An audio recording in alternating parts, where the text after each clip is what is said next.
And that's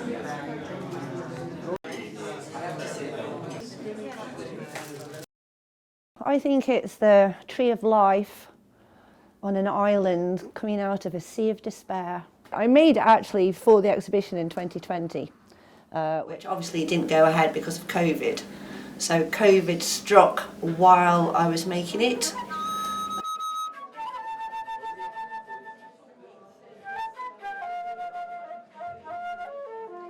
So it's just full of my own interpretation, metaphors and symbolism. It started off quite a small idea, and it just, once I started, it just kept on growing.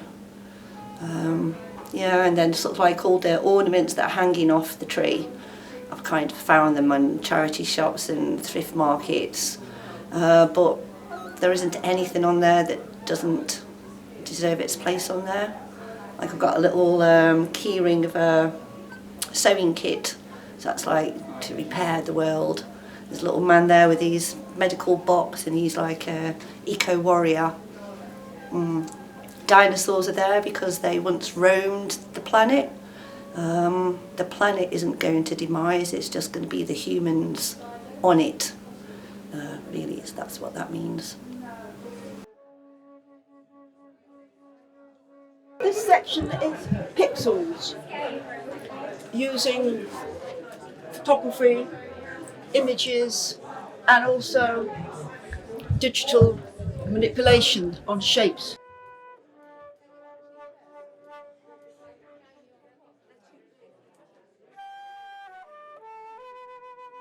Well, real life is really the landscapes behind it, or behind all three.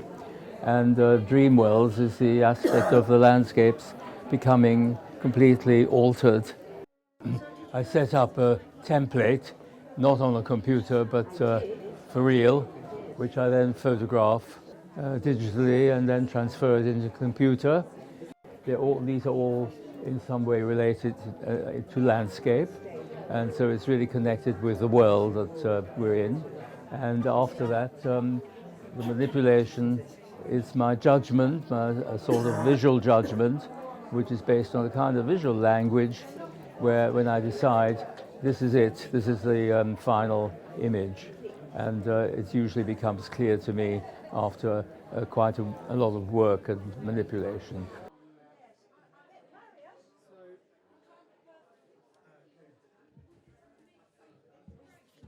A friend of mine ran a fetish club called the London Fetish Fair, so I asked her if I could go along and draw people there, and I did. And that was fantastic because no one was posing, they were just behaving, they were just sort of being themselves, and you had to desperately try to capture them as they walked about. That led on to wanting to find other interesting subjects to draw, and I gravitated towards animals and sort of large animals, I guess, because I feel quite strongly about the fact that a lot of these animals are on the brink of extinction. If you remember Guy the gorilla from the London Zoo, who was a very famous, very well-loved character there, well, that's him, but the stuffed version, which exists in the Natural History Museum. It's like a Francis Bacon sort of scenario where he's in a glass box, like one of those screaming popes, that Francis Bacon used to do. If you want to talk about sort of real life and dream worlds, I suppose the real life is the actual drawing where you're on the spot, being swarmed over by hundreds of school children and, who climb all over you and ask lots of actually quite intelligent questions.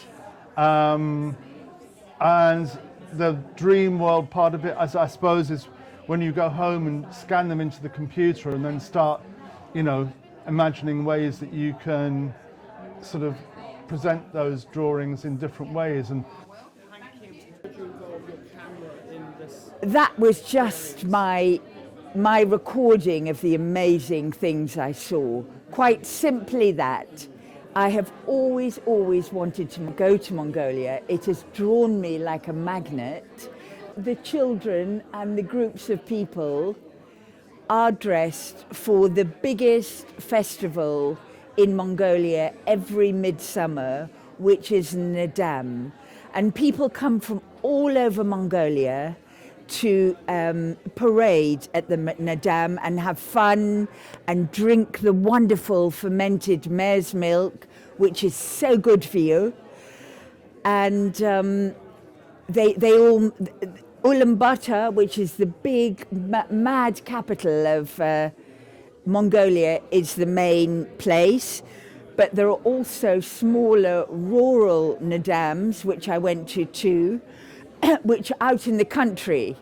And I actually managed to get buses out there and managed to, I met a medical student who was doing a placement in the A&E of Ulaanbaatar Hospital, and she was mostly dealing with people who'd fallen off horses, drunk on vodka, or fallen off horses, just falling off horses. So this wall here is like a blend of traditional art and the wonders of what you can do with computer software. And this one, which I find quite delicate, seems to hold the theme of the environment, the oceans and nature, theme of the exhibition.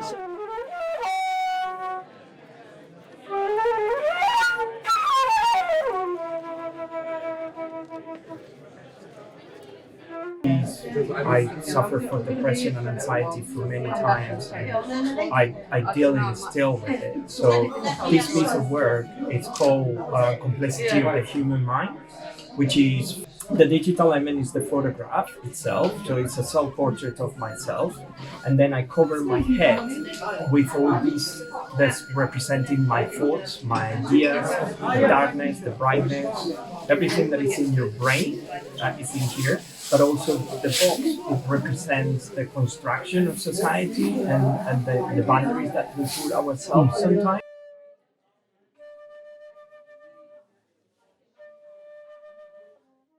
The work was really this here, and it was a design for a package that I did in the 70s. I used to work in graphics, and this was a little folding package. This was the real rough part, containing cherry drops, and that is virtually what it would have looked like. Just thought it would be a really nice thing to turn into a lino cut. It's a lovely thing to do, and it's very therapeutic, and you just carve away at the lino and cut out the bits you want. Obviously a three-coloured one is harder to do because you have to line up the red and the green, and sometimes it's a bit hit and miss as how they're going to be. But, you know, that's luckily it worked out. The conception about my work is that I like my painting to be like a gender fluid, that you don't really know if it's like a male or female. And usually I'm painting like on acrylic. And but now I started like doing like my t-shirt as well, and probably I'm going to do other like kind of things about my art, because I don't really want like to sell my paintings, because I found them, I call them my babies. They are like kind of like a part of me, and so but I'm happy maybe to share like my art with somebody, maybe like through a t-shirt, or it can be a cushion or some other like crafts, but I don't really want like to sell my paintings. Yeah.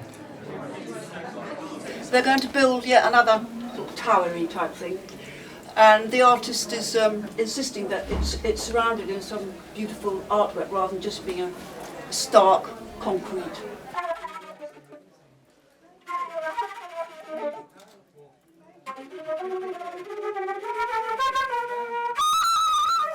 Sue's work here, to me, there's so much doom and gloom at the moment that it generates so much joy and cleverness and the wonders of human creation as opposed to human destruction.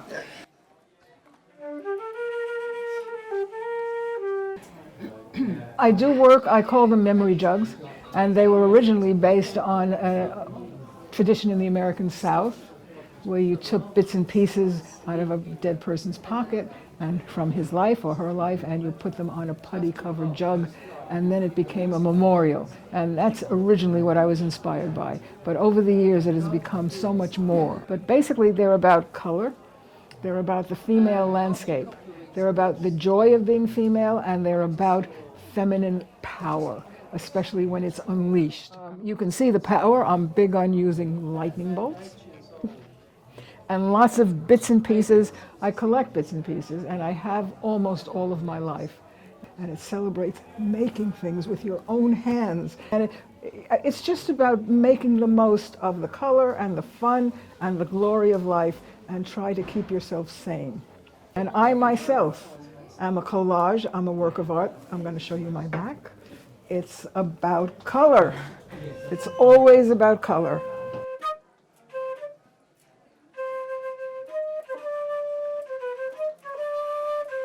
What you're looking at here are two original ink drawings and Louise's extracts of Louise's poems that come from this book, Sometime in a Churchyard. When we were invited to show here, we thought it would be a good idea to have the text against the images because that represents the essence of our book. It was a collaboration where we felt that the image and the text had equal weight in the book. Louise wrote her poetry from one perspective inspired by the churchyard, and I produced my drawings from another perspective. And so displaying them in this way, but at the same time in the book they are displayed against each other, where there's a sort of a link, but it's not, they can both be seen alone and together. This is the River of Dreams, which is looking through the window that we were all in during lockdown. So I created a pop-up set to represent the whole world, but I made a pathway going to the edge of the world with a ladder up to the moon, symbol of hope and dreams. So I wrote, "A city sleep underneath the same stars, below the smiling moon. Windows open near and far for the river of dreams to flow through." And that's what this is about. It's about the hope, looking through the windows into the positivity of inspiration. And we were isolated and it was very lonely, but this is a way of showing that there's millions of people all around the world that were behind their windows. There is always hope.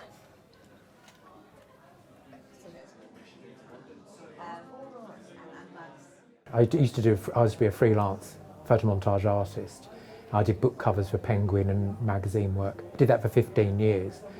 But I like a story. I like to tell a story, and that's always inspired me. So I've returned back to painting. But I do use photomontage as well and mixed media. And I've collected all sorts of tat and stuff over the years that I like to incorporate and draw on. Like somebody asked me, if you could go back into history, what moment would you like to go back to?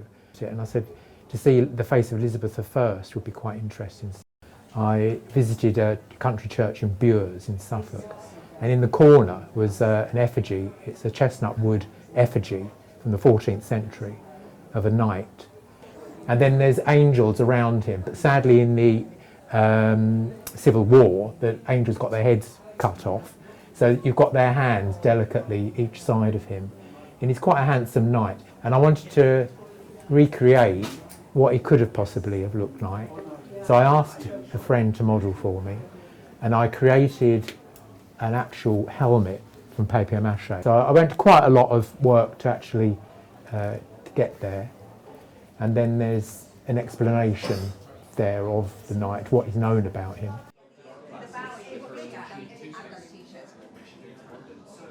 When you have drawings of people, they're very often still, the kind of pre-Raphaelite, long hair, quite soft. And so I wanted this to be very much a 20th century or 21st century man with, kind of short-cut hair and the kind of current sensibility. So I think there's something about when you go onto the internet where people share these pictures of themselves, you've got that resource there. And I think there's that sort of sense that when you do a drawing, it's a completely different way of responding to something than if you just do a quick photo. So this was actually a picture, I think, of somebody who was a boxer and had just come out of a boxing match.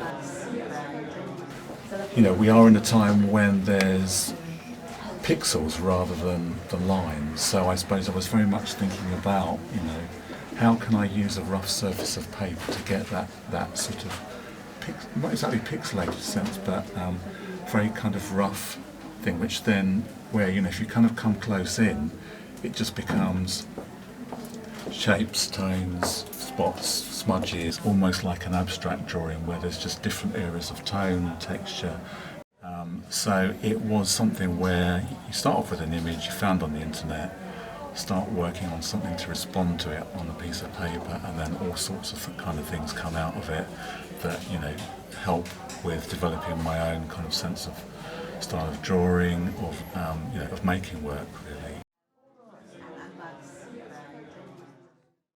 I was looking at pebbles and the shapes, and then also sort of, I really like where I live, there was some wood with tall trees and interlocking branches right at the top, which I've been playing around with. I know what I kind of like with printing is you can take an image and you can make it in classic black and white, but then you can also play with it endlessly. So you can overlay it as if it's paint, but it also has a slightly different texture. And also if you get into doing a session of printing, your inks get a bit mixed, so you get these sort of slightly flecked colours and subtler colours, and it becomes like playing with paint. Most of my career I've been a freelance illustrator and graphic designer, but I've always been on the cusp of fine art and commercial art. So I thought for this series I would just focus much more on texture, being less realistic, less of a sense of depth of field or space. It was a theme I started to develop in lockdown, and so it's an invented world, but based loosely on photographs I may have or something I've seen, and I simplify the shapes and then, you know, try and think of or find textures to create a kind of invented, almost nostalgic, poetic world. Because in the past I've always had to work, you know, to other people's briefs and deadlines. With these, it's more relaxed. It's me enjoying the drawing and the process of the drawing and getting lost in organic textures. Ecology is such a big issue for us all. It always has been, but obviously these days it's more, you know, on everyone's radar. So.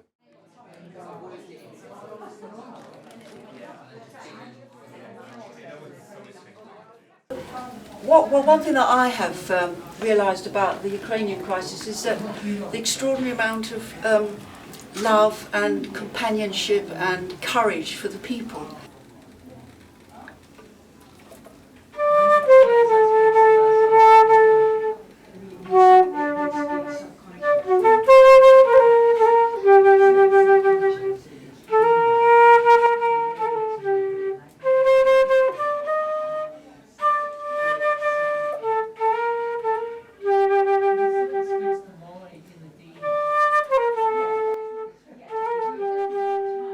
I wanted to do something that was a little bit less obvious, that somehow it could be, a flag could become something more creative and part of someone's identity and style. So I made these little necklaces with the colours of the Ukrainian flag. So this piece is called Unity because this is a red and a grey Ukrainian squirrel.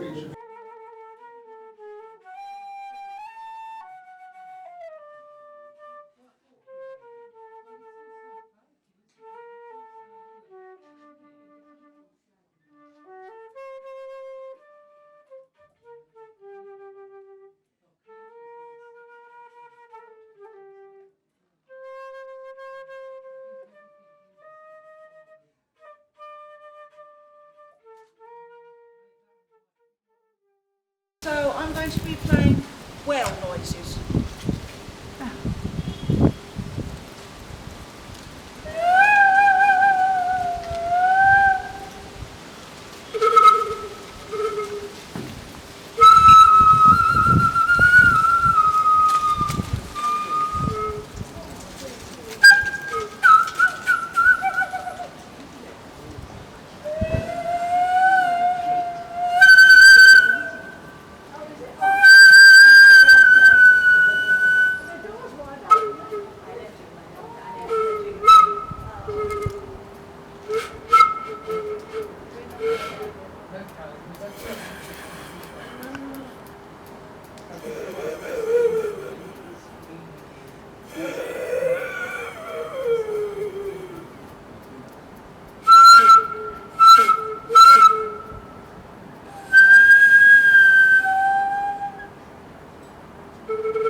Your card, Sam.